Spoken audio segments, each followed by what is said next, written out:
Welcome to Flemington, New Jersey, one of the most unique short track ovals anywhere in the country. Hi everybody, I'm Mike Joy. They've been racing here since 1916. 5 years ago, this dirt oval was paved, and now they run asphalt modifieds on a weekly basis. They call this place the Squared Circle. And Glenn Jarrett, you got to run some laps here in the Super Truck this afternoon. What's it like out there? I think I made a circled square out of it, Mike. We got in the Chevrolet promo truck today and ran about 15-20 laps. It is totally one of the most unique, unusual racetracks I have ever driven on. I never could find a straightaway. If there's one out there, it certainly didn't show itself to me. You're constantly in a turn, you're turning all the time, and you're on and off the accelerator. It's unique, it's fun. There's a lot of room for the guys to get under one another as they got under me and passed me on by, but should be a very exciting race. You're out to the wall, back to the inside, back out to the wall. This is going to be fun. There are 4 different straightaways here and 4 very sharp corners, but you drive the track just like a circle. It'll be a unique challenge for our Super Truck drivers tonight under 80-degree skies and a beautiful evening for racing. Let's go to the starting grid. Randy Pemberton. Well, thanks, Mike. You would think experience would play a role in getting around this tight little tough racetrack, and it probably will. On the pole in a Ford is Mac Tools Ford Joe Ruttman. Joe, you got a lot of experience in race cars, now race trucks, but what about experience on a track like this? I have to admit, it's a unique track. I've run a lot of racetracks, and it's a fun place, but it'll get you in a heartbeat. There's no doubt about it. What about qualifying on the pole? How good is this truck? We practiced real good, but didn't practice today real good. But if we can get the handle back, I think we'll be in pretty good shape. Okay, good luck this evening. Like we said, Joe Ruttman on the pole, track record of course, 19.23 seconds for Ruttman. On the outside of row 1 is Bill Sedgwick, a guy that is known for taking care of his equipment, but he put the muscle in it in qualifying. You got her up there to second. What about it here tonight? Can you win? I'll tell you, this Spears team really put a good Chevy pickup together for me here today, and you know, there's a lot of tough Chevy trucks behind me. It's going to be a 150-lap race. We'll see what we can do. Okay, good luck for you. Well, his best finish so far this year is a second back in April at Bakersfield. Now let's go topside to Mike Joy and Glenn Jarrett, who will call the action this evening. Guys. Thanks, Randy. Packed house here at Flemington, New Jersey. This race has been sold out for weeks, and they're looking forward to Super Truck action, as I know you are. We'll be right back. They have fired engines here at Flemington, New Jersey. Here's tonight's starting lineup, brought to you by Chevy Trucks, the most dependable, longest lasting trucks on the road. On the pole, Joe Ruttman, 115-mile-an-hour lap in his Ford, first pole of the year. Bill Sedgwick, former Winston West champ, starts right alongside. Ron Hornaday Jr., former Southwest Tour champion of NASCAR, and Scott Lagacy, the former SCCA road race champ, qualifies fourth. The High Plains drifter Rick Corelli, other Southwest Tour champion, and Jack Sprague, he's in a Rick Hendrick truck starting tonight. That's row 3. Row number 4, Mike Skinner, who leads the league in victories, and Dennis Setzer, in the only Dodge in the field, starts 8th. 9th from the Northwest comes Toby Butler and the Southwest champ Steve Portengay. That's row number 5. Mike Bliss in a Ford, and Sammy Swindell, whose arms are tired after flying in from Knoxville to run here tonight. He'll go back there for our live show late this evening in the sprint car. Row 7, Kenny Allen in number 65, and Dave Resendiz driving the Jeff Bodine Ford. Back in row number 8, John Nemechek with new sponsorship on his number 87 Chevy truck, and the winner at Denver, Butch Miller in a Ford. Row number 9, Michael Dawkins back in the series from Florida, and Bob Strait driving his own Chevrolet. In row number 9, Jerry Glanville driving his own Ford, and that's Bob Brevak's Ford, 20th. Mike Chase replaces P.J. Jones. Mike, the defending Winston West champion, he's in the diehard number 1. And Jimmy Dick out of El Paso, Texas, in his own Chevrolet. Row number 12, John Kinder, the youngster from California, and Frank Davis from the Legends Cars. He is now in a Ford truck. Finally, Kerry Teague, who spun on his qualifying lap and did not post a time. They are pushing Teague's truck through turn number 2, trying to get him fired and get him rolling, and we'll be ready to go. You're going to ride along in the fastest pizza delivery truck in the world, Ron Hornaday in the Papa John's Chevrolet. Ron Hornaday Jr. There's a look over his shoulder and out the back window, over the spoiler and the bed cover. And looking straight ahead over the hood of Hornaday's number 16 as the sun glistens down on the asphalt here at Flemington. And you'll get an idea just how tough it is to get around here. There's Ron Hornaday's dancing shoes. Got those black Simpsons ready to go to work. Gas brake, gas brake, gas brake. Mike Skinner the GM Goodwrench Service Chevrolet of Richard Childress. Skinner, who leads the league, getting set to go to work. 6 victories. Phoenix, Portland, Odessa, or rather make that polls, Louisville, Milwaukee, and Indianapolis. And those are the views we'll show you from the Goodwrench Chevrolet. All right, Kerry Teague has coasted into the pit area. It's his first trip back since Topeka. Let's have a look at this racetrack. 1915 is when they built it. That is just about what it looks like from overhead. The track was paved in 1991 due to environmental concerns. Paul Cool, the promoter, decided to pave his racetrack rather than face regulation. Hey, Mike, it on dirt. Excuse me, Mike. You know, if I'd seen that diagram there before I went out, I might have made the race tonight. Perhaps.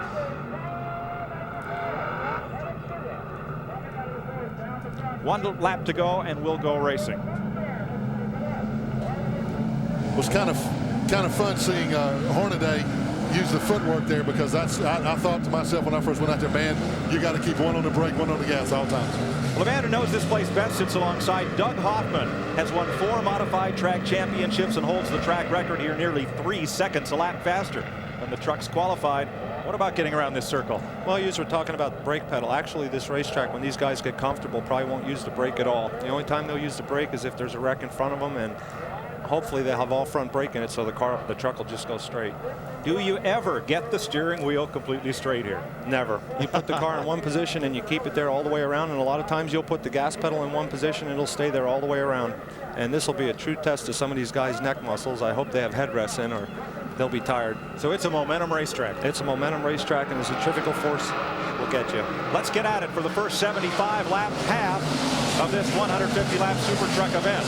It is Ruttman on the brake. Hornaday inside, makes the pass. Unbelievable. Ron Hornaday went right for it, dropped to the bottom, and he takes off. Looks like Joe's truck maybe pushed out a little bit there coming off that corner. He just couldn't stay in the gas like Hornaday did. Randy. Yeah, the deal is, guys, these tires are very, very hard here. Goodyear came with a tough, hard compound. Drivers told me before this race it takes a long time to heat these things up. So be very careful on restarts and green flags. And that's probably exactly what happened to Joe Ruttman. Car pushed up a little bit, Hornaday stuck it in there. Yeah, I don't think Ron was listening to that admonishment. Hornaday's taken off with the lead. Doug, I'm a little surprised that on most of this track how low they're running. They don't really get all the way out to the wall. No, not really. And if, he got out front there, but if anybody's got a good handling race truck, they're going to get back up front. This is the type of racetrack where there's no single file racing. If you got a good truck, good handling race truck, you're going to get back to the front. Look at how short these straightaways are. That is the backstretch, folks, from 2 to 3. And you just round it off into a circle. There's the short chute from 3 to 4. Sedgwick having a look inside Ruttman in that white number 76 Spears manufacturing, 75 rather. Truck number 24 there, Scott Lagacy. Of course, he's known for road racing, but that's on the gas, off the gas, on the brakes, on the brakes. This place was suited to him, his best qualifying effort of the year. Lagacy started 4th in the DuPont, number 24, Rick Corelli. Inside and turns Lagacy right around. And Lagacy gets into the fence and tests the styrofoam blocks here that line the corners at Flemington. Looks like he got just the end of the styrofoam and a lot of the steel Armco. Boy, that's a real shame. He had a real good run going. He told me before the race he was just going to try to take it easy, maintain his position, not do anything wild or rash in the first half of the race, but Corelli definitely got into it. Doug, tell us what these foam blocks, and you see just above the roof of that truck, there's some of the damage on the front of Scott Lagacy. How have the foam blocks changed racing here? This is such a fast racetrack, and being all turn, when you get in trouble, you usually end up being sent right out into the wall. And this was probably the best thing they came up with since they paved this racetrack, and it saved probably a lot of injuries and saved a lot of damage to some of the race trucks and the race cars. They need to do something. It's such a fast racetrack. Lagacy is okay, and you saw the foam blocks that line the corners here at Flemington, New Jersey. So Lagacy had his best start of the year, and it looks as if he has his worst finish. He is climbing out of the DuPont number 24 after contact with Rick Corelli. Scott Lagacy talking things over, the former SCCA road race champ, out of his truck after this incident. Watch number 24. Watch Lagasse get into the corner there. Going into 3, got just a little bit high. Corelli sneaks a look up under him. Then looks like he's going to back out, but no, they touch. And like Doug Hoffman told me while we were away there, you just can't touch here, can you, Doug? No, not at all. And he started getting underneath him in that short street there, and then that 4th turn wall kind of comes out, so it didn't leave much room for either one of them. Different angle of the aftermath. See Lagasse on the binders there trying to keep it off the wall, but it's so flat here, there's no banking to help slow the truck or to help turn the truck when it's in a spin there. 3rd angle. Yeah, he's already sideways there. Randy Pemberton is with Scott Lagasse. Well, he's not thrilled, as you would imagine, Mike. Scott, what happened? Well, we got up off the bottom maybe just a little bit there between 3 and 4. By no means enough for Rick to get through, and I guess, you know, I thought it was a little early in the race to be doing that, but, you know, I'll see it on TV and I'll make a judgment then. But, you know, the DuPont 24 truck was looking pretty good there. We got it around for qualifying, but it's just no sense in starting the race at this way, that early in. Okay, tough break for you, Scott. Heartbreak for Scott Lagasse here in New Jersey. Really is. It was his best start, and turns out to be his worst finish of the year. And Glenn, you're right. I think his road racing experience served him well in carrying momentum on this racetrack, not trying to overpower the racetrack in qualifying. He had a great lap. Well, also, you know, Scott called me earlier this week, and he was talking about some of the things that have gone on during this year. And the conversation we had, he told me that, you know, we take a look at the top 10 here. He told me that, you know, I'm just going to try to take it easy, save the truck for the first half of the race, and it served him well in qualifying. You just can't get too aggressive on this place, and that's what he did. He had a good qualifying run. And like he said, he got up off the bottom just a little bit there, but Corelli took a look and decided to make his way through there. We're going to go racing this time.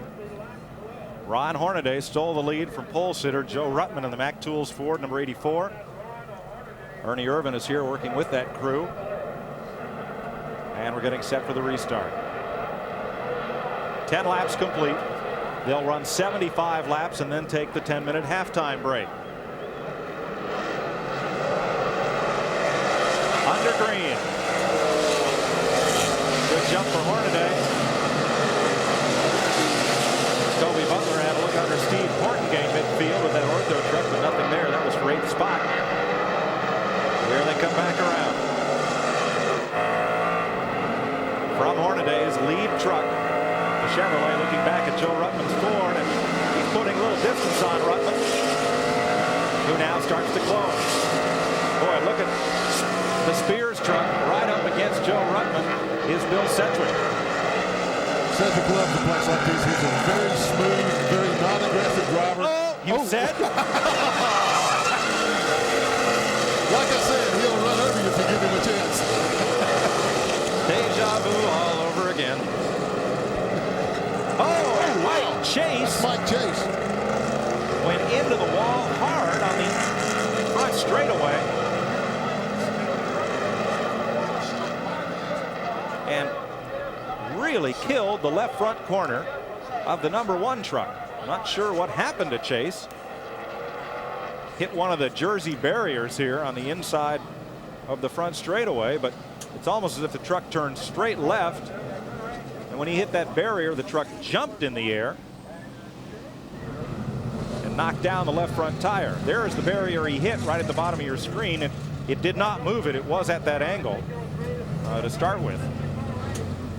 Boy, Doug, what is it about passing here that when you drop under somebody like that, as we'll see it here, either the truck coming down doesn't see him, doesn't give him room, or when you're used to racing at a place like this, how do you approach that situation differently, either truck? Well, it's tough. I mean, you just can't bump here. I mean, that was just, I don't even know if they even hit, but he just got a little bit sideways, and that's it down here. The momentum just takes you around.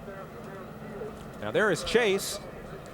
You see Chase gets hit from behind. He's trying to control the truck. It's completely out of control now. Watch it as it goes to the inside, hits that barrier, goes airborne. He did a lot of damage to the left front of that truck, Mike. Got nudged from behind and just never could get the handle on it. I think that was Bob Strait. There's Ernie Irvin talking it over. Here's another look at it. See if we see the contact here, Doug.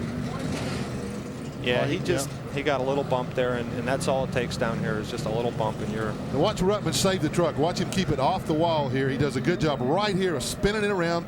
Just misses the wall. The difference was he got tagged earlier back in the corner than Lagasse did. He had a little more room to save the truck. They're going to pick up Mike Chase's truck, take it back to the pit area, see if they can make repairs on the diehard number 1. Second caution of the evening, folks. We'll be right back. Welcome back to Flemington, New Jersey. Pace truck has the field coming out of turn number 4 as we're under the second caution of the night. Joe Ruttman, no damage on his truck as he spun down the front straightaway, just nicked the wall, took a little paint off the bumper cover. Ray Evernham is one of the drivers who used to run the modifieds here. Now, of course, he's Winston Cup crew chief for Jeff Gordon. And we asked him, as a former driver here, how would you set up a truck to run Flemington? Again, I don't have a lot of experience with the trucks, but if I were going to take a Winston Cup car there, I would be prepared to make a car drive on the loose side again, which means when you turn it, that it turns. Flemington tends to be a tight, high-speed track. You're going to want stiff right side springs to keep the thing from falling over. You're going to need a stiff right rear spring to keep the thing turning. We used to run a lot of tire stagger with the modifieds to help them turn up off the corner. You don't have that luxury when you have a radial tire, so the guys are going to have to find some way of making that truck turn without having it loose getting in, because as I said, Flemington's very fast, and the last thing you want to be is loose getting into the corner there. Doug, agree or disagree? I disagree with. I mean, I agree with everything Ray said. The only thing I would have added to that is I'd have pulled all the gear out of the truck. Just take all the power away from the motor so you can just ride and ride and ride. And Rick Corelli told me earlier today that he didn't feel like, there you see Ray Evernham's modified car that he ran here at Flemington, New Jersey. Hey, he won some races? Yes, he did. He's a pretty good modified shoe. Yeah, he was. Pretty good chief mechanic, too. Yes, crew chief. But anyway, what I was going to say, Corelli told me that you only use about 60% throttle here, that if you try to get in the gas all the way, it's so flat here, it just spins the tires, Doug. Yeah, you don't ever get the thing flat out. Randy? Check with Randy. One of the reasons they put the styrofoam out there was because of a bad crash Ray had here. He took a real heavy crash coming off the 4th turn there, and that was one of the reasons they come out with that styrofoam idea. Before we go to the restart, here's Randy. You know, as we get ready to go green, I talked with a few drivers or a few crew chiefs about the sun. There's an awful big glare coming out of turn 4 here. It all depends on how much tape they have at the top of the windshield to reduce some of that glare. As far as Joe Ruttman's team, they said that was not the problem, but there could be some other guys wishing they had a little bit more tape on the top of that windshield. Right there, you're driving straight into the sun as you come into turn number 4. The 25 truck, Jack Sprague, is now in that Budweiser Chevy. Rick Hendrick truck. Dennis Conner, the crew chief. And there is Mike Skinner trying to chase him down. And the Dodge right behind the Dennis Setzer. Yeah, this place was well suited to Dennis Setzer. He grew up on bull rings like this, and that Dodge truck has been strong everywhere they've gone. Setzer's going to give it a run tonight. Looking back at that Ram front end of Setzer's Dodge. Running a little higher in the corner. That is Mike Skinner's number 3. I got behind Dennis in practice a couple times there, Mike, and he was a little bit about 2 grooves or 2 lanes higher on the racetrack than anybody out there. It seemed to be working well for him, though. He's having no trouble keeping up with Skinner, starting to put a little pressure on him. Doug, will that free the truck up to run a little higher here or no? Actually, no. I usually free my car up by getting closer to the guardrail where nobody's actually putting the rubber down yet. So maybe he's a little loose, and that's why he's up there. Setzer at number 30, that red Dodge. As they try to run down the 25 of Jack Sprague. That would be the race for 4th place. There's Sylvie Butler in 7th. Butler did get by Portengay right before that last caution. And here's Joe Ruttman trying to come back. Ruttman takes to the inside underneath Michael Dockett. Picks his way up a spot and begins to move on Ken Allen. Mikey's already back up to 13th place in the running order, so he's wasting no time getting back up front. Ken Allen in the Onsat Chevrolet gives Ruttman racing room on the bottom, and the back tool score moves up another notch. Dave Resendi's in that pack as well, and the Exide batteries number 7. Ooh, Ruttman had a real handful right there. He out a little sideways. Mike, you see the Mac Tools sponsorship on the side of the truck there. We'll take this opportunity to congratulate Dale Jarrett. He's Mac Tools Ford, won the Busch Grand National race today in Michigan. He lapped all but the next 4 cars. He was strong today. There you see Setzer really starting to put some pressure on Mike Skinner now.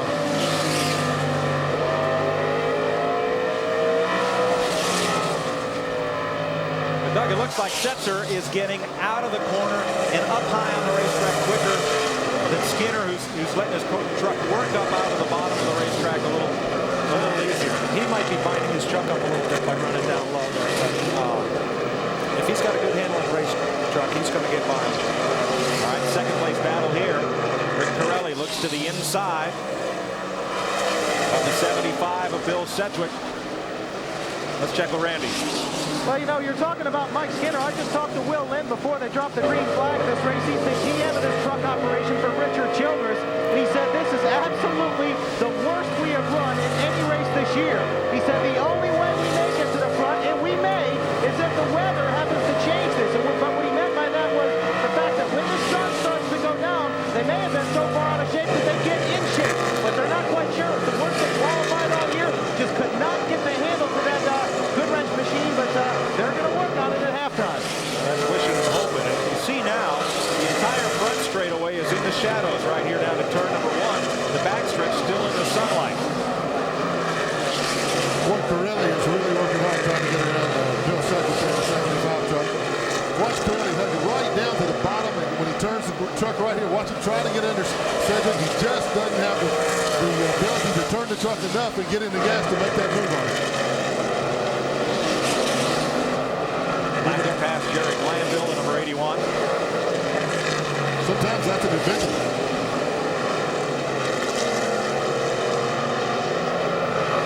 And a little bit more slow traffic. Now they're clear to run down the leader. 33 laps complete coming up on the first quarter mark of this 150 lapper. We'll be right back to New Jersey. Now here at Flemington, New Jersey, we're under the 3rd caution of the night. Mike, the caution was for Butch Miller there. He's got a flat left rear tire. He stopped the truck coming off the second turn over there, right against the guardrail on the bottom, brought out the caution. Now he's got it going again, but you can see the left rear tire there. Boy, that's a tough break for Butch. He's 3rd place in the points. Question will be if Miller went a lap down, if the 98 truck went a lap down when he spun. So Randy Pepper is there as Miller comes to pit lane. Absolutely peeled away the left rear. They're going to take about 5 guys to help lift this thing up. No jack as we see it. Oh, okay, there it is in the back of the truck. I was going to say I don't see that too often, but there it is. New skin going on the left side, right underneath the Revestis sign. The sponsor on Butch Miller's automobile. Not a problem. Changes down the lap. Yes, he did. Down at least 1 and perhaps 2 laps now. I think by my count, Mike, he lost 2 laps. I think he lost a lap on the racetrack because he sat over there for a while till the caution came out. Now, while we were away, there was a change at second position. Ron Hornaday had been working and working on Bill Sedgwick's number 75, and finally he got some race room.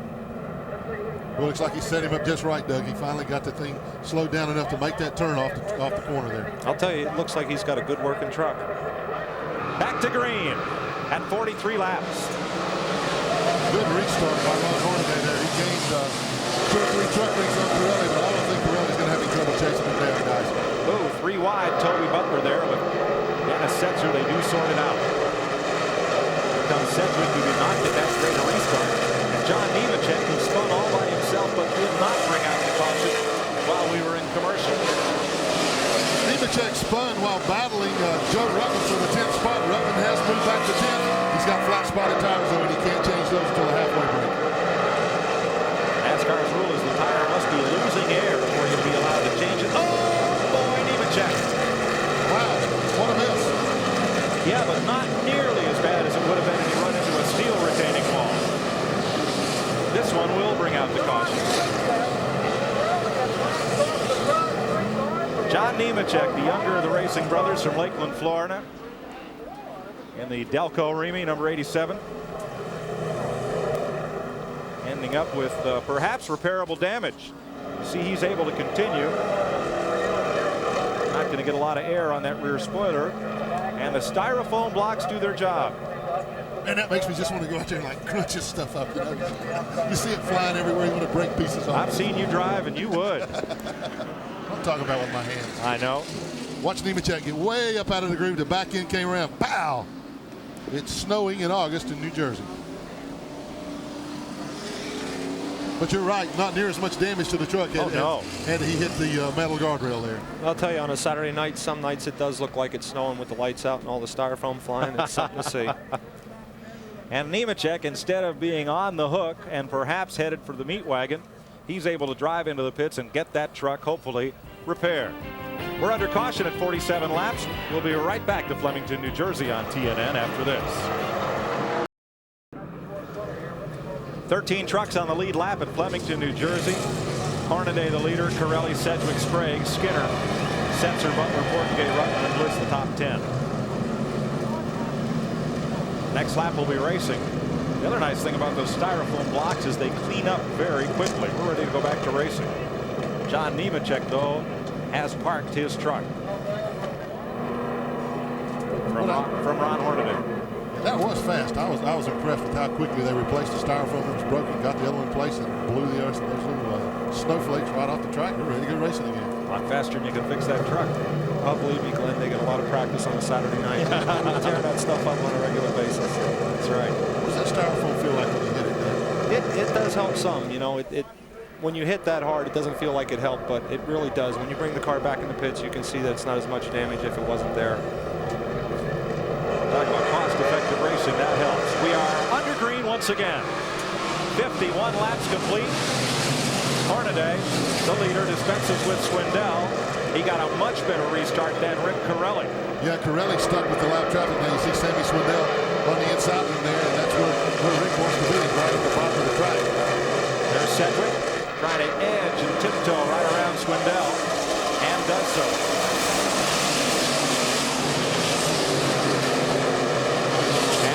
Trying to move up on the outside, and that red number 84 Ford. Dennis Setzer in the red number 30 Dodge, moving against 37 Bob Straight, just ahead of Mike Skinner. Well, you see Toby Butler now is under Dennis Setzer, trying to take that position away from him. As I said, the preferred line is on the inside, and that's what Butler has right now. That's a heck of a race going on right there. You see Mike Skinner on the outside of Bob Straight, trying to keep Straight a lap down. Butler and Setzer side by side. Bit of a squeeze there, but Setzer will use Straight's lap truck as a pit and find himself some clean racetrack right behind Dennis Setzer. Gnarly pack there. Bliss takes it way deep inside, trying to make it 3 wide. That did not work for the number 2 Ultra Miles truck. Oh boy, Portgay got in the bubble. And 65, Ken Allen gets hard into the nose of Steve Portgay's coffee critic, number 83. Traffic backed up. You see some fluid on the track there left from Ken Allen's truck, too. When all that traffic bunched up there, Butler had to get out of the gas just a minute, and Portgay tried to make a move on it. You can see the right front there. That's when Ken Allen hit him, but Portgay just nudged Toby Butler, got them both out of shape. Portgay went up into the marbles, spun it around, and got whacked. Doug, most of this racetrack's 80 feet wide, but oftentimes it's just not enough. No, them guys did a good job of, that could have been a lot worse. Guys did a good job avoiding it. Watch this now. You see Butler. He's up on the outside, having to slow down for Straight. Boom. Portgay nudges him just a little bit. Now watch Butler go all the way to the top of the racetrack, but Portgay's the one that got the worst out of shape. There you see Joe Rutman. Look at him take advantage of this. Mike Bliss just missed. Did Rutman get into the back of Portgay? Possibly. I didn't see that. That's a good point, Mike. Well, you're good at this. Here we can see it. No, he's up. He was up behind Toby. Yeah, he was too high. Yeah, boy, he does a great job right here, or somebody does it for him. Well, one of the problems here is if you lift real hard going into a turn, the truck will just loosen right up. Yeah. And again, that's where you're driving straight into the sun. Look at the fluid glistening on the track there from Ken Allen's truck. Portgay was able to continue, but as you see now, he is coming down pit road. Wanted to go for the restart. That had to have done some damage to Steve Portgay's coffee critic truck there. 57 laps complete. There's your top 10 as we line up for the restart. As close as Butler came to disaster there, he only dropped 2 spots, so really wasn't that bad. Portengay gets back onto the racetrack without losing a lap.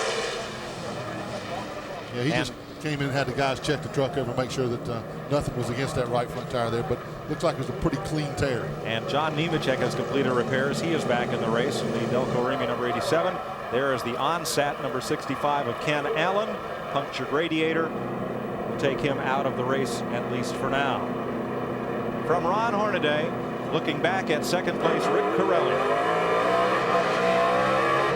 That wasn't a jump, that was a rocket launch. I think that Corelli would like to have a monitor in there so he can see it coming.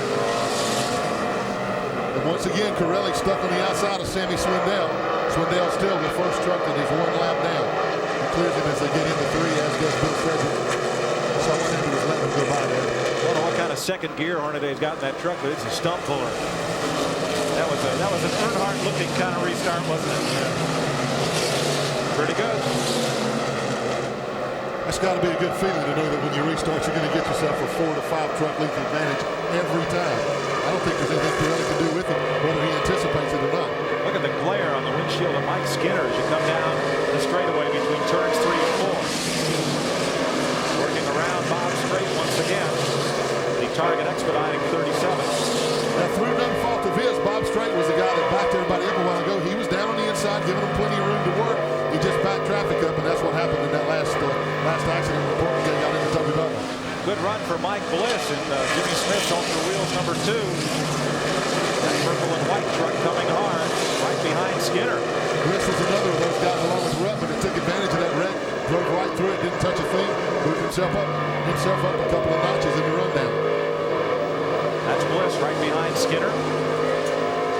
Meanwhile, up front, Corelli is right on the back bumper of Ron Hornaday, your leader. He's closed it right back up and erased all that advantage from the restart. Look how well Pirelli's truck works down low. That's got to be a big advantage, Bill. I'll tell you, I've been watching Ron, and he keeps getting higher and higher going through 3 and 4. To me, that's a sign that the truck's starting to get loose, and there's not going to be a whole lot he can do to stop the wreck from going by. 12 laps to halftime. Here's your lead battle. The Papa John Chevy and the Total Petroleum Chevy. Pirelli takes it up high. Continues to look on the high side of Hornaday this time. I think Pirelli's messing with him there. I think he just wants to think he can take him up there. And watch him look at him down low again. That's about as low as you can go. They're just about scraping the paint off the guardrail on the inside of the corner. And you saw that time, Hornaday did not sweep the truck to the outside between 1 and 2, but kept it down to protect that low groove. He knows where that challenge is coming from. Yeah, I imagine he's got a spotter in his ear telling him, hey, Pirelli is strong down low. You got to keep it down. And here comes Sedgwick in the 75. Oh, there's the move on the outside.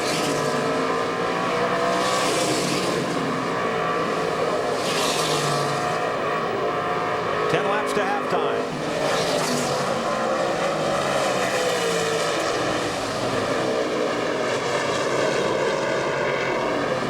It's great racing here. I know that Pirelli's truck is a little bit faster right now, but it's not fast enough to go ahead and make that move. He's laying back just a little bit now. I think he'll close up the gap here very shortly, try another move on him, but he might be sitting there thinking, oh, we got halftime coming up. Let's just ride this out so we can adjust the truck just a little more at the halftime break. Then I'll see what I got for him in the second half. Let's go back a little further. Toby Butler in the Ortho number 21-4. Dennis Setzer in the Taylor Todd Dodge number 30.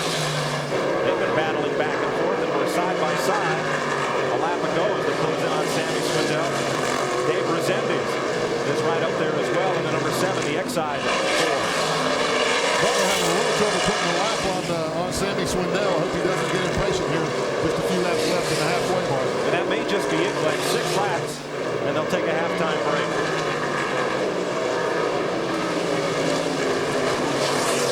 Then they'll reline back up, lap trucks to the inside. We're coming up on halftime here in about 5 laps. With a dozen or so trucks on the lead lap as the sun sets in Flemington, New Jersey. You see Butch Miller has pulled up behind Dennis Setzer there. Butch in the number 98 truck just coming in your picture right there. He is 2 laps down. He did lose 2 laps. That has been confirmed when he had the flat tire over there.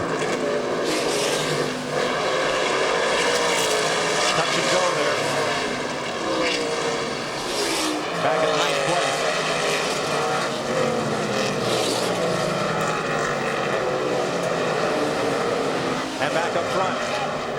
Traffic is the only thing that has kept Rick Corelli from chewing away at the bumper of Ron Hornaday Jr. Corelli would like to have that $1,000 bonus for leading it halfway. He hasn't had one of those this year. I know that's got to be his mind. Look at the smoke coming off his reporting gate there. Looks like the brake was dragging a little bit. Yeah, he's just trying to hang on to halfway. He is the last truck on the lead lap. He's now 1 lap down. Doug, if you're Rick Corelli right now in second place, what can you do with that truck? Well, I would keep working the ball if I was him. I would stay right on and stay true to him. But like Glenn said, what's the point? You know, they got the other half of the race to run, so no sense in getting in trouble. But if my truck is a little bit better, I'd like to stretch my stuff right there. Well, the point is that $1,000, and he's going for it. Not that time. Good job by Corelli getting out of that thing. Glanville. The coach. No caution. He's cautioned now. He's driving it away. Caution at lap 74. Make that at lap 75. We'll check with the NASCAR officials, but it's to see whether or not they paid out that halfway bonus money at lap 75, because we are halfway. Yeah, I think they're going to go ahead and count that as the run to halfway, Mike. It's we'll get a ruling on that as Jerry Glanville tries to restart his Ford. Doug Rickert, crew chief for Ron Hornaday Jr., calling the shots as they will come to pit road for the halftime break next time by. You see the red flag waving there. So it's halftime here at Flemington, New Jersey. Kind of a new experience for the fans here, but a regular occurrence on the Super Truck Tour. We'll visit with Randy on pit road after this. Welcome back to the Stevens Beil Genuine Car Parts 150 of Flemington, New Jersey. Mike Joy with Glenn Jarrett. Doug Hoffman, the four-time track champion here, has joined us, and Randy Pemberton is on pit road. Let's get out of Randy. We're going to try and get a word with Rick Corelli, who is really working over Hornaday there. He's conferring with his crew at the moment. The changes that I've seen so far on the 6 truck, just 4 skins. They've also changed the radio. Of course, now they're talking a little bit of a strategy. He'd certainly like to go for that halfway money. Hate to barge in here. We'll try and get a quick word with Rick. Rick, how's the truck? It looks pretty good. I tell you what, if I can get a run and get up in front of Ron, I think we can check out. But up here at Flemington, it's so tight coming off these corners. You got to use the whole racetrack to get around. We're a little pushy right now. We're going to make some air pressure adjustment, and hopefully we got something for him in the second half. Okay, so no other changes besides air pressure and some new rubber. That's about it. I mean, the way this Total Petroleum Chevrolet's running, I'll tell you what, I mean, my hat's off to everybody. It's out there driving on the screen. Okay, good luck. Look good so far. We've already had a couple of trucks into these styrofoam blocks that line the Armco barriers. Randy talked with Paul Kuhl, the president of Flemington, about these barriers and why he uses them. We had a lot of problems with injuries, neck injuries, and really heavy damage to the cars. So when that happened, we had to do something. There was a track in New York State, only one track in the country that I know of was using these. So we found their source and we purchased them for here, and it has worked exceptionally well, and not only in driver injuries but also in reducing car damage. We've had a lot of cars that looked by the impact that they would be severely damaged, and yet they had minor repairs and were back out to race. What is the philosophy behind them? Obviously they absorb some type of energy. Well, they will, and you'll see today if anybody hits them that it's just like a snowstorm. In other words, depending on how hard they hit them, they might break off a small piece, but they can explode. Or it can, and it takes up all the impact. In other words, you know you're going to hit. You know there's going to be something, but you don't hit anything solid like a metal fence. Paul Kuhl knew a good idea when he saw one, and credit the Lancaster, New York Speedway, where they run modifieds, for innovating the foam block barriers. There's a look at Mike Skinner. They have had the left side of that truck way up in the air and the hood up, and look like they're making a lot of changes. Randy will check on those when we come back to Flemington right after this. 11 trucks are on the lead lap as we line up for the restart.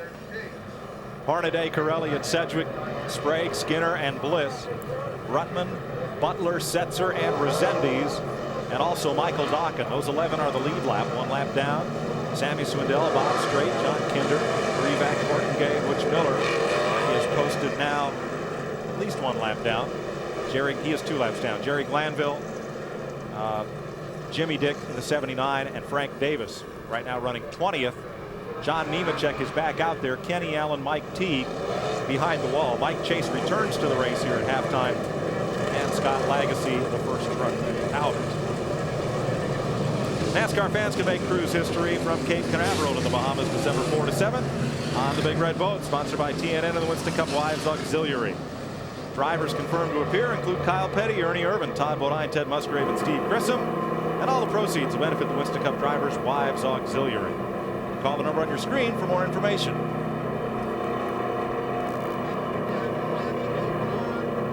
Mike, during that interview that Randy did with Rick Corelli told us that the truck was a little pushy, and he was the only one that was able to stay as low on the racetrack as he could.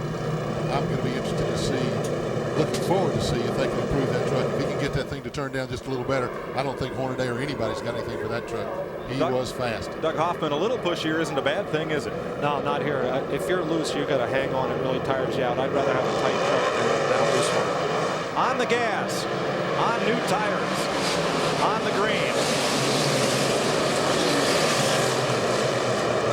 And Hornaday gets a big break by putting a lap truck of Portengay between himself and Rick Corelli. 3 wide back in the field, turn 3, but it all shorts out. Back under green. Well, I'll update you on that bonus for the $1,000 for the halfway leader.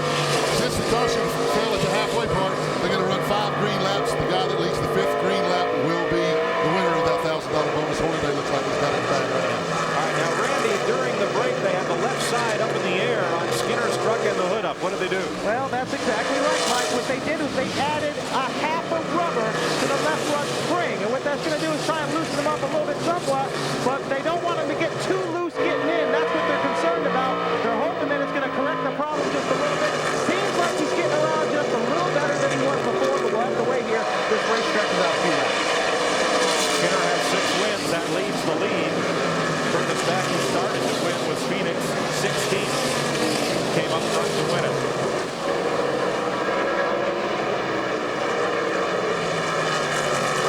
Look at Skinner there working through traffic, looking out his front windshield. You still see just a little bit of a glare from the sun as they enter turn 3 over there. After that, it's okay. The rest of the racetrack, the whole front stretch, starting on turn 4, is in the shadow. They move out in the sun when they go to the back stretch. You see the difference in the light out the front glass of Skinner's truck there. Mike Skinner has led 9 of the 13 races so far this year. He has not led tonight. You know, if you make, I guess, Doug, even if you make a little bit of improvement on your vehicle on this racetrack, it still has to be pretty significant moving to the racetrack to get by those other trucks. I mean, a little bit of an improvement won't help. You got to have a major break to get under the guy. Yeah, you got to be going better to get by that guy. It's showing now. Well, if you had to pick, would you rather be better getting into the corner or coming off the corner here? Which is hard to say since it's all corner. It's all corner. If you're good, you got to be good at crash up in 3 or 4. Portengay hard into the blocks this time. He has impaled that styrofoam on the right front fender. They can make a lot of coffee cups out of that now. That is amazing, though. As hard as he hit, he just cranks it up and drives it away.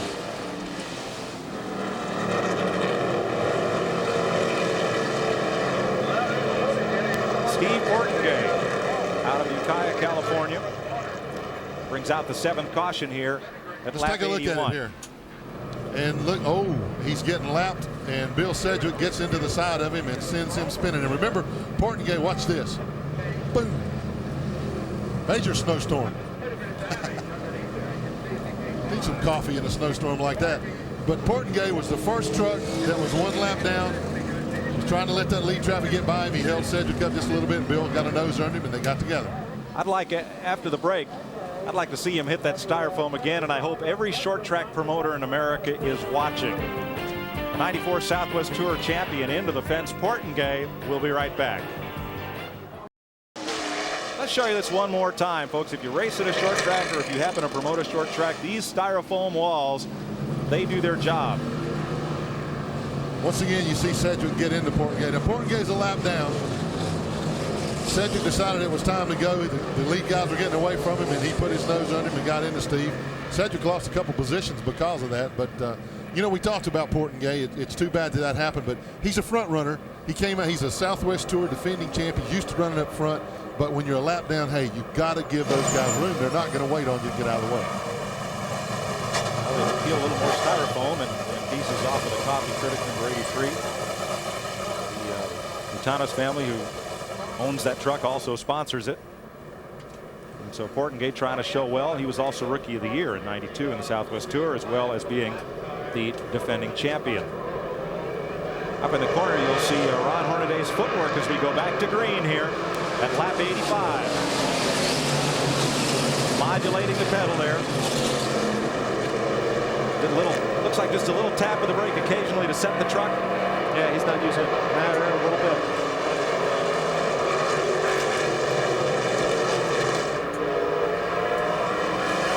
So Hornaday again quick with the restart. Well, whatever he's doing there, he's doing it well because he's pulling away from the field again. The adjustments they made at halftime look to be the best fix that anybody gave their trucks. Let's go down to Randy. He's got something to add. Not a whole lot, Glenn. A couple of pounds of air pressure and a couple of tires and about a half a round of wedge. That's what Doug Recker told me. So that's about it. Things are grooving real good right now. They had a little problem with tire wear on the inside of the right front. They think it might be a camber problem, but right now he seems to be okay. Yeah, you see Corelli starting to sneak into the picture there just a little bit. Once again, things get sorted out. Corelli has open racetrack. He starts closing the gap. And on a long run, I like the way Corelli's truck has been working. Yeah, I think that's the big difference. We saw that toward the end. Doug pointed out that, you know, it looks like Hornaday's tires were getting up a little bit there. He started to move up a little on the racetrack at the end of the long green flag run.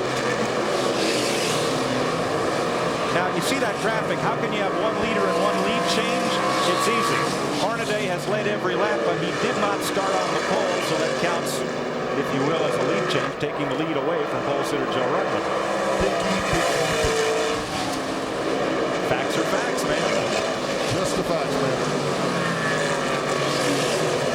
Ron Hornaday, the Papa John's Pizza Chevrolet, leading the Total Petroleum Chevrolet of Rick Corelli. Hornaday has been to victory lane 4 times: Tucson, Bakersfield, Monroe, and Topeka. Corelli looking for his first win. Mike Bliss on the outside of Sammy Swindell, and Joe Rutland on the comeback from that early spin. Right behind Bliss. He's battling Mike Bliss for 5th place right now, Mike. That's an amazing comeback. Of course, he's got fresh rubber on the truck right now, and if he can get clear of Bliss, then I think he can run the next group down. But Bliss is having perhaps his best race of the series so far. But for the third at Bakersfield, this could well be Mike Bliss's best day this year. Sammy Swindell acting as kind of a pit now, man. He's a lap truck. Look at Sedgwick. I told you he lost a few positions when he got together with Portengay. Now he's stuck behind these trucks that he was clearly ahead of a while ago. That elimination cost him more than anybody. Back up front, Corelli was right there. He was nestled right up against the bumper. Not touching, but right there with Ron Hornaday. I'll tell you, I think he's got the better truck, and like he said at the break there, he was having trouble making the pass, but once he makes that pass, he's going to go away. Tell me, Doug, when a guy's running that close to you here, is it hard not to watch the mirror to see what he's going to do? I hate that. That's the worst pressure at this racetrack, is when you look in the mirror and it's full of race cars, it just gets on your nerves. It's tough. And hopefully that's what, look, there he goes. Whoa! Boy, that's a great shot from the in-truck camera right there. Trouble turn 3. One truck is hard in the wall. Gary Teague. I bet you that he would tell us right now that styrofoam is not so soft. Teague and the Jim Rosenblum truck trying to come back after a hard crash at Topeka. This is his first race back, and you see the back of that truck is used up. And I think what happened with him, and it looks to me like he backed directly into the wall. Yes. That's exactly what happened. The back of the truck went directly into the wall. 97 laps complete. We're well into the second half of racing here at Flemington, New Jersey. Stay with us. We'll be right back after this. Let's go to pit road and Randy. Well, Rick Corelli's crew chief Joe Garone. What about it? It seemed like when we got close to halftime, you closed in on them, you had them covered. Right now with new tires, not quite there, but the truck's good. Can you take them tonight? Actually, I think we can if we get a long run. We have the truck set up to where it needs some laps. The more laps we get, the faster we get. So it's going to be interesting to see how the end of the race turns out. So no complaints from him? No, he's happy right now. This is a real tough racetrack to pass on, so we got to be careful. Okay, good luck. If I had that truck, I'd be happy, and I would agree with that assessment that if Corelli can find a way underneath or around, he could step away. I think he just needs to roll into the turn, let the truck get a little bit high, and use a little dirt to cross underneath, take him going down the back stretch or the front stretch. The main thing he needs now is long green flag runs. We haven't had that very often. We've already had 8 cautions for 40 laps of the 100 more that we've run. And this time on the restart, Hornaday gets about a car length, and again, Corelli will have to get around Sammy Swindell. Does so, but he's going to bring along Jack Sprague in the number 25, who is the third-place truck.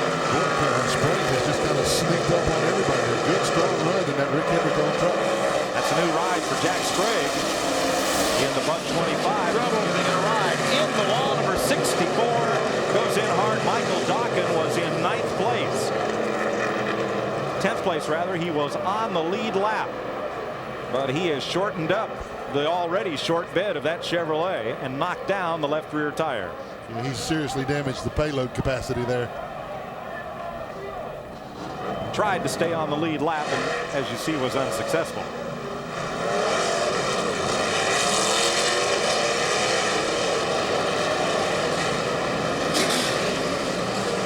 So Dawkin will make it around to the pits. Hopefully no great amount of damage. Of course, he'll have not much spoiler on the back of that Chevy.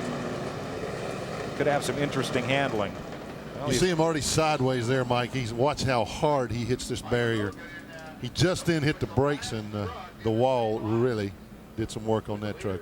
Styrofoam or not, that was going to do some damage as fast as he was going when he hit that thing. But I'm really impressed.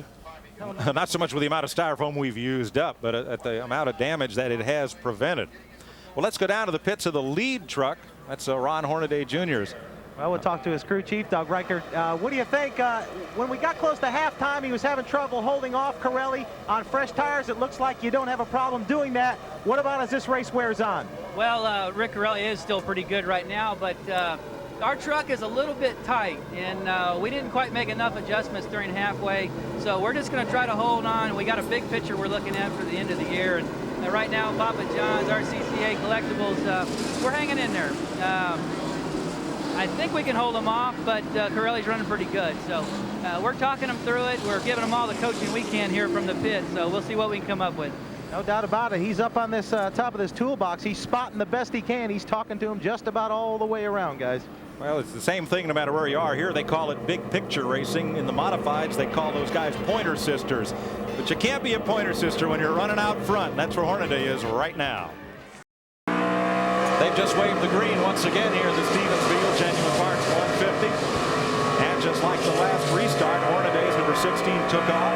Corelli's number 6 had to work around Sammy Swindell. And now they shuffle out single file, and Corelli closes back in again. Yeah, Corelli got the best restart that he's had so far this evening, Mike. There's a big battle back there. I saw Mike Bliss, the number 2 truck. He's running 5th. And behind him, Joe Rutten running 6th. Butler, look at all these guys. We got John Kinder spins at turn 1. No caution, no contact. Gets a gear. Get going, John. Come on, John.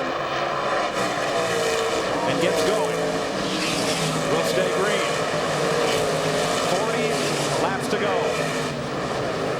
Guys in the old number 3 truck. Whoa, we got more trouble up there. Between 1 and 2, Butch Miller and the 30 of Dennis Setzer. The Ford and the Dodge get together, and this will be a caution. Not quite sure how that started. First thing I saw was Butch Miller sideways. And there's the damage on the Dodge. Dennis Setzer, that's the active trucking on the back. Of course, they run a trucking company here in New Jersey and a Winston Cup team as well. Setzer was running in 9th place, so it's kind of costly for him. He's been in the top 10 all night in that Dodge truck. Let's take another look at it. That's the ortho truck with Toby Butler going around Bob Strait. Butch just loses it. Yeah, he sure did. Yeah, the back end got out from under him. Boy, Butler barely gets by there. Watch Setzer. He comes in with nowhere to go. Boom. Oh, and right into the rear end, the left rear wheel of Butch Miller. Let's check with Randy. I don't know if we've gotten a good shot of it yet. Up there in turns 1 and 2, maybe just around 1, there is some oil. I've seen a lot of crew chiefs talking about it. So, I mean, they're all trying to get to these NASCAR officials to go out and at least check that position out in turn 1 as these cars go under caution into turn 1. Thanks, Randy. Butch Miller was on the bottom and coming out at turn number 1 may have slid in that oil. Certainly his truck went around, and then he got clocked by Dennis Setzer. We'll be right back.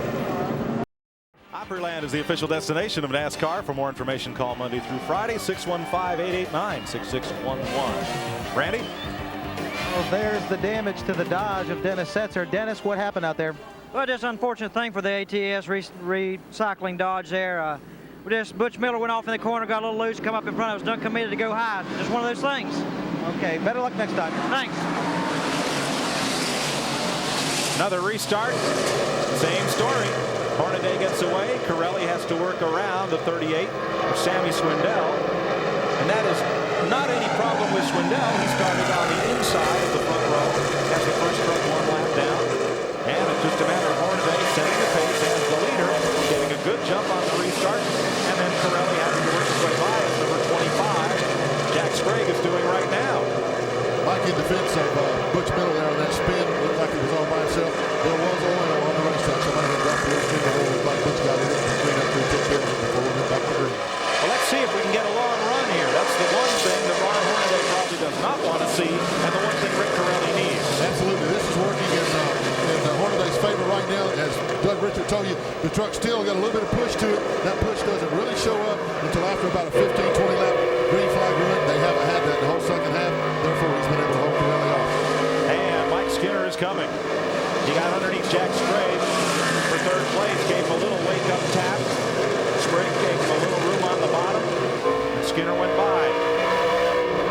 Now, Skinner is about, you can see him putting distance already on Sprague, about 4 or 5 truck lengths, but he is almost a full straightaway or a full turn. How do you say it here, Doug? Behind those 2 lead trucks. I tell you, those guys are starting to get away, though. 38 laps to go next time by.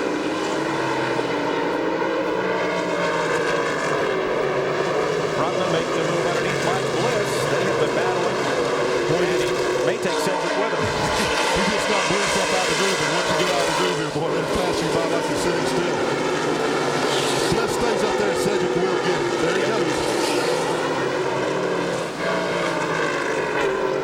Doug, is there a lot of nerfing to pass here from the outside? Not really. Usually when you nerf, it's trouble for both of you. Yeah. I'll tell you, these 2 leaders look like they've figured this place out, and they're pumping away.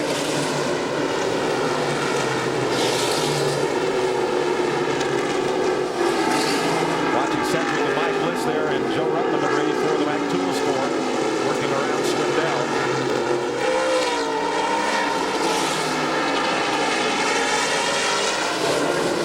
Rutland has moved back into the top 5, but I think that Cedric's got something for him. In fact, we're back up front now. I started to say that I think Cedric's got something for everybody, but he's got a lot of traffic to go through.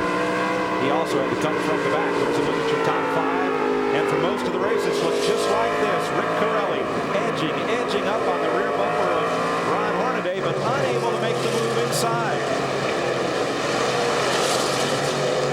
Corelli looking for his first win of the series. Though he did win in the spring training races at Tucson, you saw live on TNN to debut the Super Trucks on national TV. Ron Hornaday with 4 victories. You know, and I think if this game comes down to the guy that's the hungriest, as much as Hornaday likes to win, I think it's Corelli, though. He is so frustrated this year. He's used to winning. He has not won but that one time in Tucson in this series, not in the regular season. He wants to win really, really badly. And Cedric has passed Joe Rutland. As we said, Bill Cedric has gotten past Rutland. So that changes 4th place. Here goes Corelli. He's got the room. Big move, great move. Power move. Here comes Hornaday back to the inside. And Corelli shuts him down. I think Corelli will check out now. I think he'll just absolutely drive away from Hornaday. Let's see how wrong I might be.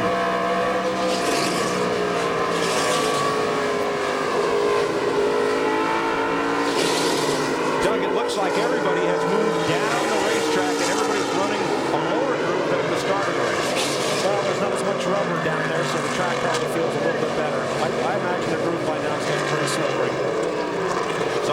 Saw Corelli. He's working the wheel. He's not just throttle steering that truck. He's really working the wheel. I think he's got it figured out, though. He looks good. You know, from Corelli's standpoint, though, if I had just passed the guy from the lead and still pressuring me, I would want that guy to be Ron Hornaday because he will not run into you. He will not get into you. Hornaday, one of the cleanest guys out there. He won't give Corelli any trouble unless it's purely accidental.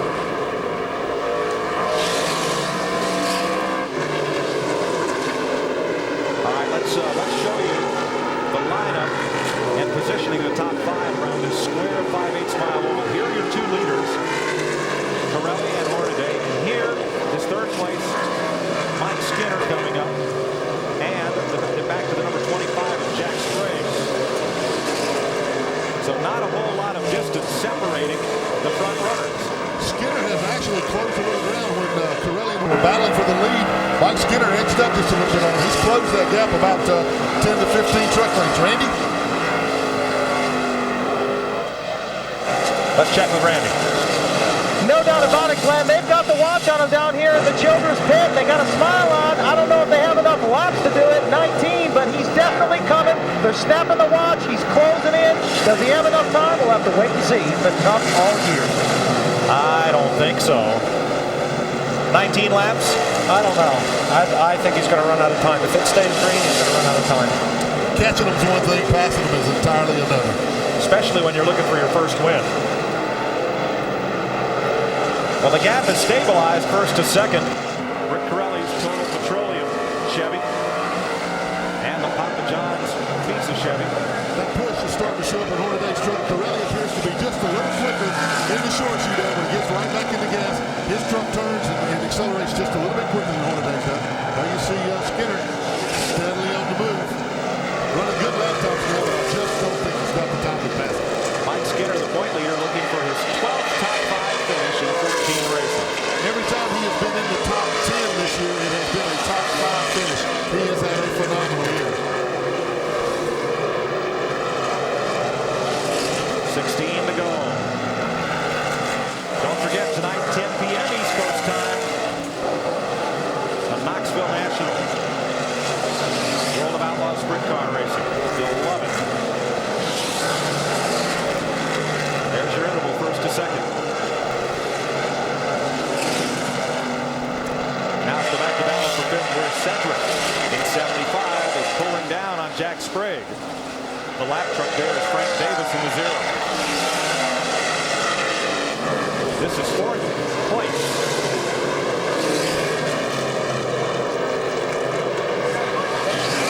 Mike Bliss is back in 6th, and Joe Ruttman 7th. Toby Butler 8th, Dave Resendiz 9th. You know, Mike, I looked inside of Cedric's truck there. He's got the darkened full-face visor on.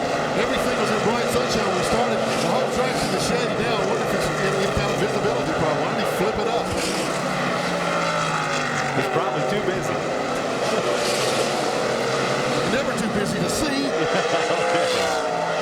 That's one thing about this racetrack. It demands your attention all the way around. You don't get a break. There's no straightaways to just relax and just run down the straightaway.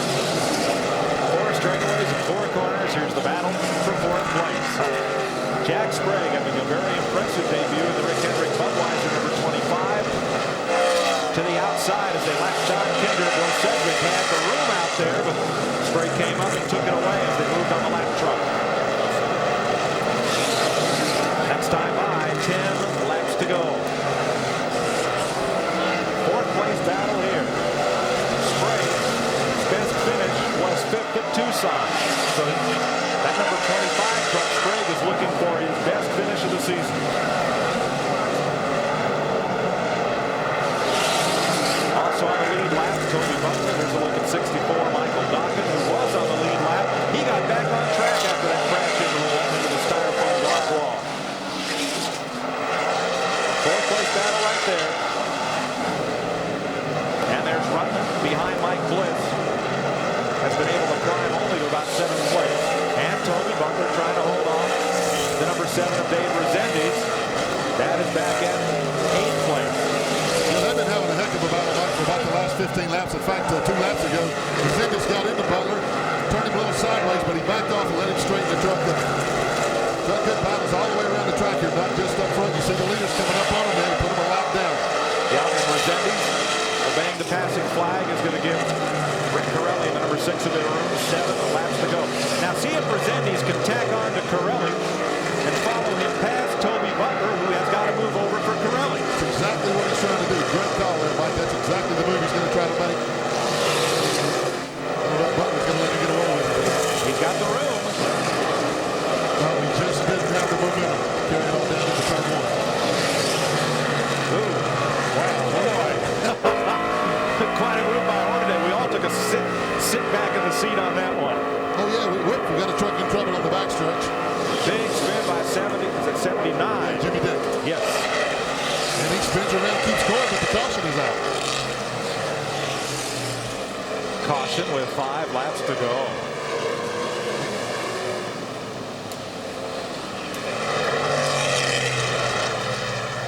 Jimmy Dick in the Universal Vans, number 79 out of El Paso, Texas. A dirt track sprint car ace running his 8th asphalt race ever tonight at Flemington. Says to say hi to the folks in Texas. Ah, partners. So that brings out the caution at lap 145. The rule in this series, you must run the last 2 laps under green. Now, who else does this bring into the equation? Truck number 3. Give you a hint, it's the black truck, folks. 6-time winner Mike Skinner, there he is. He's riding along thinking, man, I thought they'd never throw that caution. What took them so long? That's not what Rick Corelli is thinking. What? A caution for what? Now, when you're out there and you got a fast truck like Skinner's got, and you're slowly gaining on it, but you know you're running out of laps, you're hoping for a caution. You just hope that it's not you. Got what he wished for. We got the, as in Winston Cup racing, the last 10 laps, the restart is single file, so those 3 trucks will be up front. All right, now, Doug, you've won nearly 400 modified features and 4 championships here. What does Rick Corelli have to do these last few laps? I think he's got to protect the bottom groove. If anybody's going to pass him, they can go around the outside. We had a barn burner at Denver when Mike Skinner came up on Butch Miller. Miller gave Skinner the bottom at Denver, who got underneath him. But Miller was able to hold him off got back around and held him off by inches at the line. It was very different. Now, next on TNN, you'll see Opry Backstage, followed by the Grand Ole Opry Live. So catch all your favorite country music stars right here next on TNN. And then at 10 p.m., live World of Outlaw sprint car racing from Knoxville, Iowa, the Nationals. We're going to have green flag, white flag, checker flag. Let's remember those great restarts that Ron Hornaday's been getting when he was leading. Can he do that again? Now, Mike Skinner is waving. They have waved off the restart this time. So we'll run 1 more lap of caution. All right, you're Ron Hornaday, Doug. You're in the 2nd place truck. Well, if he's got enough confidence, he could roll right in on the outside and make that outside groove work. But I don't know. That's a tall order. But in doing that, does he jeopardize giving up 2nd place, Doug, because Skinner's going to be right behind him? Does he have to protect the bottom also to hang on to 2nd? Well, he's going to have to. He's got his hands full. Let me put it that way. Well, remember what Doug Rickard said to Randy. Now, he's the crew chief for the car that you're riding with right now, Ron Hornaday. We're big picture racing. And the big picture is that right now, Ron Hornaday is 109 points behind Mike Skinner for the championship. So I think Hornaday in number 16 might be more concerned with the 3 truck than the 6. And also those 5 points that he gets for finishing ahead of Skinner in the rundown. He's got to gain as many points every time as he can. If he can only get 5 tonight, that's what he's got to get. Doug Rickard, Banjo Grim up on the toolbox. And Randy's in the pit of Mike Skinner, but here we go. 2 laps. Green is out. Good restart for Corelli. No granny gear in that 6 truck. All that speculation was for naught. They both done. Look at the move. Look at this. Wow, Hornaday just shot right up onto the rear tailgate of that car. And he's going under it. Something wrong with Corelli. He just didn't get down. He didn't protect the bottom. They don't touch. Clean, hard knuckle racing. 1 lap to go. Hornaday up front. Wow, I can't believe that. No point racing here, folks. The last chance. And you saw the 6 truck try the bottom. They made a little contact. Here comes Skinner. Checker flag. Ron Hornaday to win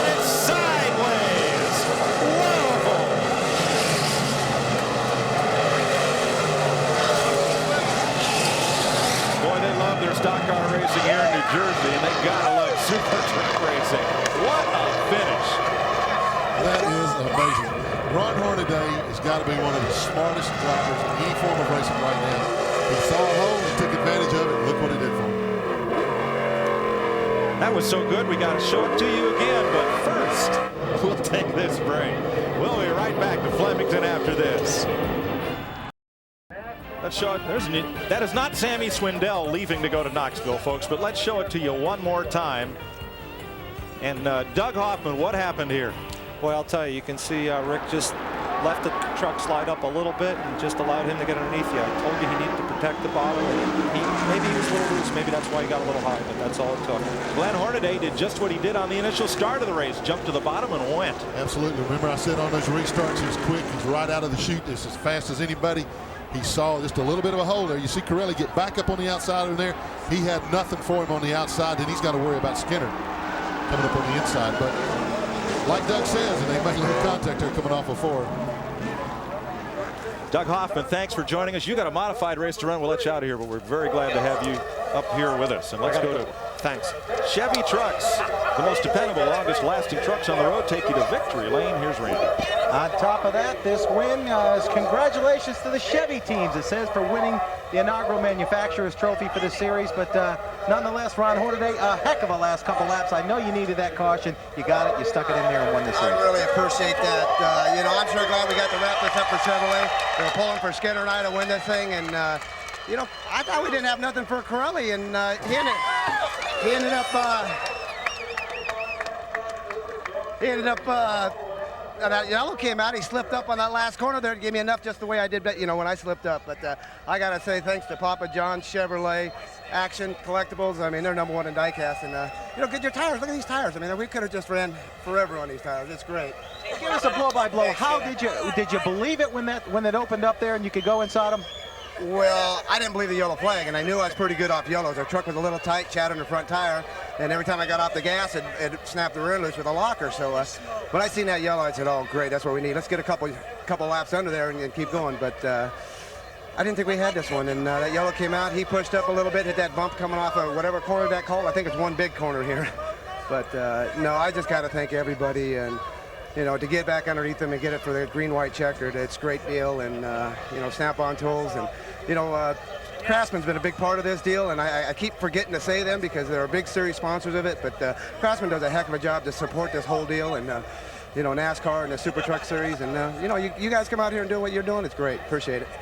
And, of course, you've got a couple of great car owners in Teresa and Dale Earnhardt. Oh, Teresa and Dale Earnhardt, they're the greatest. I hope they're watching this, and hi, everybody. And I just got to say hi to the guys back at my shop.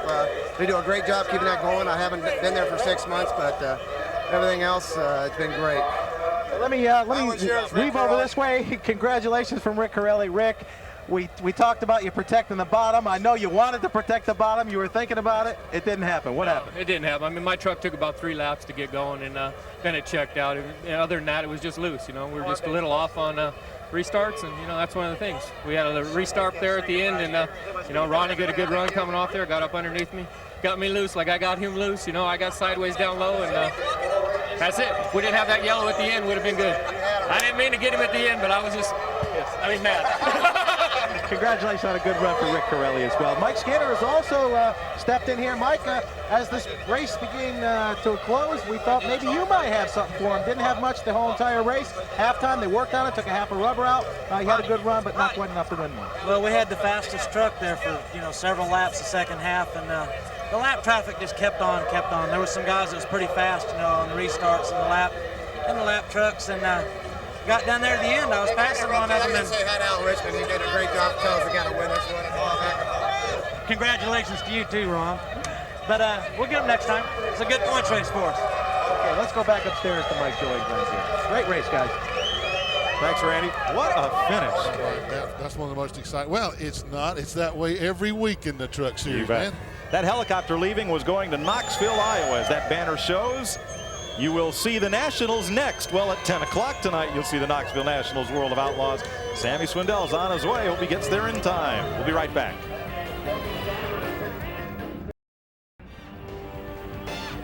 Welcome back to Flemington, New Jersey, the squared circle 5/8 mile, which produced some great racing and a wild finish tonight as Ron Hornaday picks up his 5th Super Truck victory. Here's a look at the order of finish, as they still have modified and late model stock car racing to go here. The regular Saturday night NASCAR Winston Racing Series program here at the Flemington Fairgrounds. Well, you've heard from the top 3 finishers. Let's meet a fellow who should be pretty happy with his 4th place finish. Here's Randy. Yes, he is, Mike. Matter of fact, show him what you got in your hand there. Little cell phone. Who was he talking to? You got it. Rick Hendrick. Congratulations on a great run. How was your boss? Happy for you? Oh, he's thrilled to death. You know, I just can't thank him enough. Rick Hendrick, Jimmy Johnson, Dennis Conner, and the whole crew. They give me something I can race with. And even when it wasn't perfect, it was still good, you know.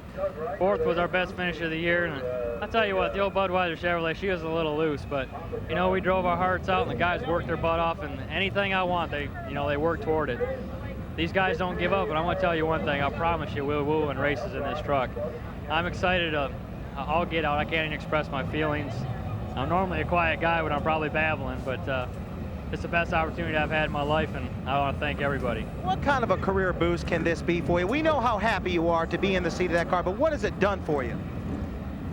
Mentally, it's made me a nervous wreck. You know, I mean, this was time to do it. There was no excuses, you know, and we didn't win the race, but the first time that this whole team's been together, and driver, crew chief, and everything, we come out of here in the top 5. We ran good. We give Budweiser a good showing. We give Hendrick Motorsports a good showing. We will win races. Hey, congratulations on a great effort. Thank you.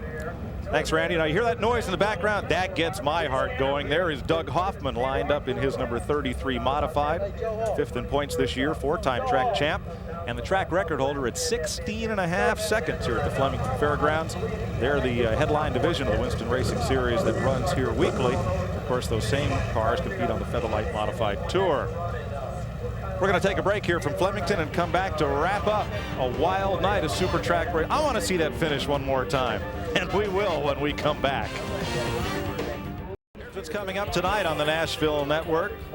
You're at the Stevens Beil Genuine Car Parts 150, of course, here at Flemington, New Jersey. And we're going to show you the finish. You've got to see this one more time. I want to see it one more time. Off the restart. I'm not sure he can do that again. Well, yeah, he did. Even on the replay. But you saw right there how long it took Corelli's truck to come up to speed, just like he said, it took him 3-4 laps. Hornaday saw that, took advantage of that opening, and Corelli left him, and Corelli tried everything he had left in his bag of tricks to get back by him. He tries him inside there, he rubs him, and watch him, he's going to go right to the outside here. As they go into 3, he just doesn't have anything left for him. And at this point in time, he's got to look at Skinner coming up. He certainly doesn't want to lose 2nd. And he nudges Hornaday, but it's because he was mad. Yes, as he said. Randy? In here, Bill Sedgwick, great run for you. I know that you certainly had one of the quickest trucks. That's funny about racing. You never can tell unless we're actually absolutely on you, and we got a stopwatch on you to determine who's the fastest truck. But at the end, you were probably right there. That's true. You know, we were running 3rd there. We were a little bit off in the first half. We made a couple of adjustments, but I'll tell you what, this Spears Manufacturing Sunoco Chevy pickup was really fast. The last 40 laps, we were actually 2 to 3 tenths quicker than the leaders. Track position meant everything here. You know, we're back in 7th there, got together with a lap truck, turned down on me over there, you know, and that's the way it goes, part of racing. But we're happy we had a very fast truck today. A driver with your type of experience, what can you take away from a racetrack? Can you constantly learn? Did you take anything away from this race that you can put in your bag and say, well, I learned a little something tonight, or not? Well, we're learning more about these radial tires and short track racing with these Chevy pickups. You know, this is a very slick track. It's you're constantly turning. You're in a slide just about all the way around this thing. So the guy with the best setup is going to come out on top. I felt like we had the best setup today, but we didn't come out on top because you know, situations. But real proud of this Chevy team. Okay, great run for you. Thank you, Mike. Well, it'll change the points around just a bit, Randy. Not up at the top spot where Mike Skinner still leads Joe Ruttman, but Ron Hornaday was the big gainer tonight. Yeah, Ron moved from 4th place into 3rd with his victory, and he was going into the race, he was like 109 points behind the leader, Mike Skinner. Now he is only 94 points behind. So Hornaday 3rd. You can see Ruttman maintains 2nd there. He lost about 19 points due to his 6th place finish. So good night for Ron Hornaday all the way around. And Rick Corelli's 5th place, or rather 2nd place finish moved him up to 5th in the points from 6th.